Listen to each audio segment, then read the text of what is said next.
Hello दोस्तों, बहुत बहुत स्वागत है नए वीडियो में आपका। इंडिगो पेंट्स का आईपीओ आ रहा है, तो एज एन इन्वेस्टर जो इंपॉर्टेंट बातें हैं जो आपको जाननी चाहिए वो सब आपको बताएंगे। आईपीओ इन्वेस्टमेंट को लेकर जो बिड डिटेल्स है, इंपॉर्टेंट डेट्स है, वो आपको बताने वाले हैं। कंपनी के बारे में हम आपको बताएंगे, डिटेल में बताएंगे, ताकि आप कोई भी डिसीजन ले तो आपको एक अच्छी इंफॉर्मेशन हो। और क्या क्या इंपॉर्टेंट फैक्टर्स है आईपीओ में अप्लाई करने से पहले जो आपको जानने चाहिए, ये सब चीजों पर चर्चा करने वाले हैं दोस्तों। अब आईपीओ के बारे में इंपॉर्टेंट बात है, आईपीओ प्राइस बैंड जो है 1488 से 1490 के बीच में है। हम यहां पर कैलकुलेशन में 1490 को ही कंसीडर करने वाले हैं। जो मार्केट लॉट रहेगा वो 10 शेयर का रहेगा, मतलब 14,900 14,900 रुपए का एक लॉट पूरा बनता है दोस्तों। अब यहां पर एक और चीज बता दें, मैं यहां लिख देता हूं। यहां पर 148 रुपीस का 148 रुपए का इंप्लॉय डिस्काउंट भी है, तो कुछ एलिजिबल इंप्लॉयज जो है वो यहां पर भी बिड कर सकते हैं। तो अगर आप ये वीडियो देख रहे हैं और इंडिगो पेंट्स के आप इंप्लॉय है तो ये चीज को आप जरूर ध्यान में रखें दोस्तों। और बाकी रिटेल इन्वेस्टर्स के लिए इंपॉर्टेंट चीज, टोटल लॉट रहेंगे 13 और अमाउंट रहेगी 1,93,700, मतलब मैक्सिमम रिटेल जो बिडिंग है वो उतना हो सकता है। अब इंपॉर्टेंट डेट्स, जनवरी 20 से जनवरी 22, ये 3 दिन के लिए आईपीओ खुला रहेगा दोस्तों। आईपीओ की आगे डिटेल्स देखिए। सबसे पहली और इंपॉर्टेंट बात यह है दोस्तों, ये आईपीओ आईआरएफसी मतलब इंडियन रेलवे फाइनेंस कॉर्पोरेशन जो गवर्नमेंट का आईपीओ है उसके साथ ये आईपीओ क्लैश कर रहा है। 18 से 20 जनवरी के बीच में ये आईपीओ है। मतलब बहुत बार आईपीओ में ऐसा होता है, रिटेल इन्वेस्टर इन्वेस्ट करते हैं, फिर पैसा अनब्लॉक होता है, समझ लीजिए अलॉटमेंट नहीं हुआ है, अनब्लॉक होता है तो कोई दूसरा आईपीओ में अप्लाई करने का कोशिश रहती है, लेकिन यहां पर ऐसा नहीं होगा। तो उस हिसाब से आपको अपनी फंडिंग तैयार रखनी है कि किस, और आपको चूज भी करना है कि कौन सा आईपीओ सही रहेगा। आईआरएफसी पर डिटेल हमने वीडियो बनाया हुआ है जो आप देख सकते हैं। और 18 से 20 उसकी डेट है, तो दो आईपीओ एक तरीके से क्लैश कर रहे हैं। अब इसका जो इशू साइज है वो है 1170 करोड़ का।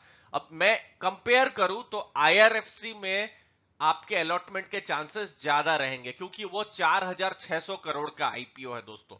और उसके हिसाब से ये आईपीओ छोटा है, छोटा आप मान सकते हैं। रिटेल कोटा इसका 35% है, लेकिन जो दूसरे जो आईपीओ अभी रिसेंट में आए हैं उन सब आईपीओ से ये आईपीओ बड़ा है। जैसे एग्जांपल दे दे, रूट मोबाइल्स 600 करोड़ का आईपीओ था, हैप्पीएस्ट माइंड भी 700 करोड़ का आईपीओ था, उसमें तो 10% ही था रिटेल का। तो इसीलिए आपने देखा होगा बहुत ही मुश्किल से इन सब आईपीओ में अलॉटमेंट हुआ। सिमिलरली आपने मजगांव डॉक का आईपीओ जो गवर्नमेंट का आया था आईपीओ, 400 करोड़ का वो आईपीओ था। अभी दिसंबर में ही मिसेस बेक्टर्स फूड का आईपीओ आया 540 करोड़, बर्गर किंग का आईपीओ 810 करोड़। तो इन सब आईपीओ से यहां पर अलॉटमेंट के चांसेस थोड़े ज्यादा हैं। अगर बहुत ज्यादा, अगर ओवर सब्सक्रिप्शन हो जाता है, ग्रे मार्केट हाई रहती है, तो फिर तो यहां पर भी थोड़ा लॉटरी जैसा रहेगा ही। बट कंपेयर अगर करें तो आईआरएफसी में चांसेस ज्यादा है दोस्तों। लेकिन वीडियो हम बनाते रहेंगे, जैसे जैसे दिन करीब आएंगे और नए नए डेटा आएंगे हम आपको बताएंगे दोस्तों। सिक्वा कैपिटल्स, एससीआई इन्वेस्टमेंट्स और जो प्रोमोटर साहब है मिस्टर हेमंत जालान, वो यहां पर अपना स्टेक को बेच रहे हैं। तो ये इंपॉर्टेंट चीज एज एन इन्वेस्टर आपको बता दें। और जो फंड होगा, जो भी आईपीओ से जो भी प्रोसीडिंग होगी, क्योंकि यहाँ पर जो पीई इन्वेस्टर है, वेंचर कैपिटलिस्ट, तो वो तो अपना फंड लेके निकल जाएंगे। अब जो कंपनी को जो पैसा मिला है वो उनका जो तमिलनाडु में जो पेंट्स की फैक्ट्री है उस पर उसके एक्सपांशन में यूज करेंगे, और कुछ जो बोरोइंग है उसको रीपे या प्रीपे भी कंपनी करेगी। तो ये इंपॉर्टेंट जानकारी थी आईपीओ को लेकर दोस्तों। कोई भी आपको डाउट हो तो जरूर कमेंट सेक्शन में आप पूछेगा दोस्तों, उसका हम उत्तर जरूर देंगे। अगला, अब इंडिगो पेंट्स के बारे में दोस्तों, जब हम कंपनी के बारे में रिसर्च कर रहे थे, वेबसाइट्स में भी हम गए इंडिगो पेंट की, तो एमएस धोनी साहब का हमने फोटो देखा और हमको पता लगा कि एमएस धोनी साहब इसके ब्रांड एम्बेसडर है। और एक जेब्रा के साथ बहुत सारे फोटो है। तो जेब्रा जो है एक तरीके से कलरफुल जो जेब्रा है वो इसका एक लोगो है इंडिगो पेंट्स का। जो हमने देखा। अब देखिए कंपनी 2000 में ये कंपनी की शुरुआत हुई थी और इनोवेटिव पेंट मैन्युफैक्चरिंग करती है दोस्तों। अब पहला कंपनी का ऐसा दावा है कि ये पहली कंपनी है जिन्होंने मेटालिक पेंट को शुरू किया, फ्लोर कोट पेंट को शुरू किया है, और रूफ के लिए मतलब घर के जो छज्जे होते हैं रूफ के लिए टाइल कोट पेंट, वो सब इनोवेशन जो है, जो कंपनी का मानना है कि वो इनोवेटिव कंपनी है, तो ये सब इनोवेटिव प्रोडक्ट्स कंपनी ने ही लाए हैं मार्केट में। उसके अलावा इंटीरियर के जो प्रोडक्ट है, एक्सटीरियर के जो प्रोडक्ट है, इमल्शंस जो होते हैं, एनिमल्स होते हैं, पुटीज होती है, इन सब चीजों पर भी कंपनी का एक वाइड प्रोडक्ट रेंज है।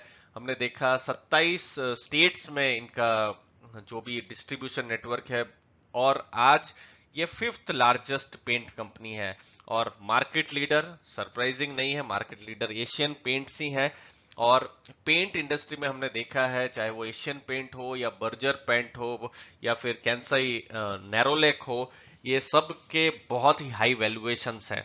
तो अभी वैल्यूएशन पर और ज्यादा डेटा आएंगे, वो जो हम आपको थोड़ी देर में थोड़े दिनों के बाद हम शेयर करेंगे आपसे। तो देखते हैं कितना वैल्यूएशन में कंपनी आ रही है। इस आईपीओ को लेकर बड़ा ही इंटरेस्टिंग रहेगा। अब क्या क्या फैक्टर आपको कंसीडर करने हैं दोस्तों, ये जब आईपीओ आएगा उससे पहले दोस्तों, तो जो इंपॉर्टेंट चीजें हैं, जो फ्रेमवर्क है हमारा, जो हम कंसीडर करते हैं ताकि आपको एक डिसीजन लेने में मदद करे इस लर्निंग सीरीज में।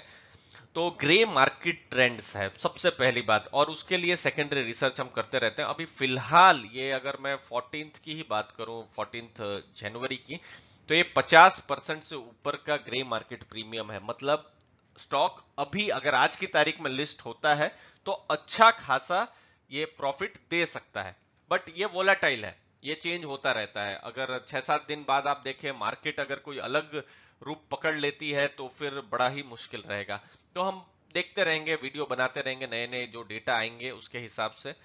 दूसरी चीज होगी, अभी तो सिर्फ बैंड अलॉटमेंट ही हुआ है, रिसर्च रिपोर्ट अभी भी आनी बाकी है। तो जैसे ही रिसर्च रिपोर्ट कुछ आती है, जो ब्रोकरेज या तो जो एनालिस्ट लोग हैं उनकी रिसर्च रिपोर्ट आती है, तो हमको वैल्यूएशन के बारे में पता चलेगा इंडिगो पेंट्स के, तो वो हम आपको शेयर कर देंगे। तो वो चीज एज एन इन्वेस्टर आपको जाननी चाहिए, उसको लर्न करना बहुत जरूरी है। फिर है एंकर लिस्ट। एंकर देखिए 1100 करोड़ का आईपीओ है, तो हम एज्यूम कर रहे हैं कि एक स्मॉल कैप की कंपनी रहेगी। तो एंकर लिस्ट कौन रहेगा ये जानना बहुत जरूरी है कि कौन कौन से बड़े म्यूचुअल फंड या एफआईआईज आए थे। देखिए ग्लैंड फार्मा का एग्जांपल मैं बार बार देता हूं। ग्लैंड फार्मा इसीलिए क्योंकि यहां पर रिटेल ने यहां इन्वेस्ट नहीं किया था, लेकिन जो एंकर लिस्ट थी बहुत ही मजबूत थी। बड़े बड़े mutual fund, multi cap fund, mid cap fund, कुछ लार्ज कैप फंड्स ने भी यहां पर इन्वेस्ट किया था ग्लैंड फार्मा में, और अब देखिए कितना अच्छा रिटर्न दे दिया है। और लास्ट में मार्केट वोलेटिलिटी को कभी नहीं भूलिएगा। मार्केट अगर कुछ, क्योंकि ये 10-15 दिन का समय है, बजट भी आने वाला है, तो किस तरीके से ये वोलेटिलिटी रहती है। मार्केट अभी तो एक वन साइड ऊपर ही जा रही है, लेकिन मार्केट नीचे भी जाती है, तो हमको सभी चीजों को कंसीडर करना है दोस्तों। तो उम्मीद है आपको वैल्यू मिली होगी, कुछ नया सीखने का आपका हुआ होगा। वीडियो अच्छा लगा दोस्तों तो जरूर लाइक शेयर सब्सक्राइब कीजिए। आपने अपना समय दिया उसके लिए बहुत बहुत धन्यवाद दोस्तों।